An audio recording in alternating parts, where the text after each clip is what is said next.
Assalamualaikum warahmatullahi wabarakatuh. Bagaimana caranya menjamak sholat zuhur dengan sholat asar? Simak videonya sampai habis.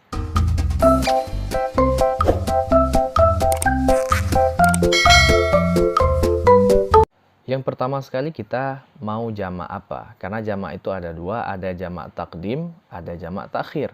Jamak takdim itu adalah jamak yang dilakukan di waktu salat yang pertama. Kalau antara zuhur dan asar, berarti yang dinamakan jamak takdim kalau kita membawa asar ke zuhur. Sementara kalau kita membawa salat zuhur ke asar, itu namanya jamak takhir. Kita akan menjelaskan yang pertama dulu, yaitu jamak takdim. Kalau kita melakukan salat jamak takdim, yang pertama dilakukan adalah salat zuhur.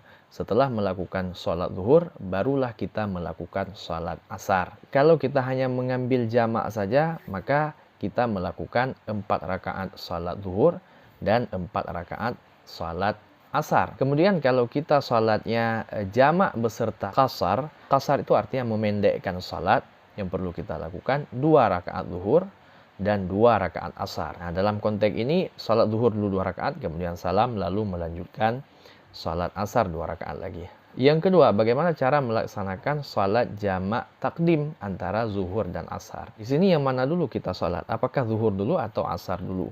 Dalam kitab fikih, khususnya fikih Imam Syafi'i, misalnya dalam kitab Turas yang dipelajari di pesantren-pesantren seperti kitab Bajuri, Fathul Qarib, dan lain-lain, itu dikatakan di situ dua-duanya boleh. Boleh salat asar pertama dan boleh salat zuhur pertama. Kalau yang dilakukan itu jamak takdim. Berbeda dengan tadi. Tadi wajib zuhur pertama. Kemudian mengenai rakaat juga seperti tadi. Kalau kita hanya mengambil jamak saja, berarti salat yang pertama 4 rakaat dan salat yang kedua juga 4 rakaat.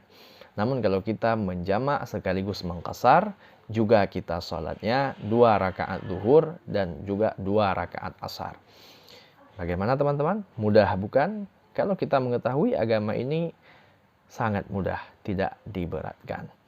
Oke, dan yang perlu kita ketahui, yang boleh salat jamak qasar itu tidak sembarang orang, hanya orang yang melakukan perjalanan melebihi, kalau satu pendapat dalam tuntunan salat lengkap karangan Ahmad Rifai dikatakan melebihi 80 km.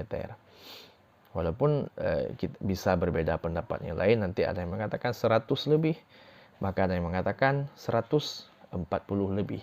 Tapi selama ada pendapat seperti kata Ahmad Rifai dalam tuntunan salat 80 km, maka silakan diambil.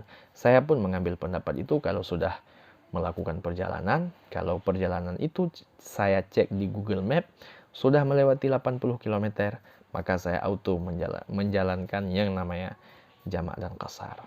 Sekian, wassalamualaikum warahmatullahi wabarakatuh.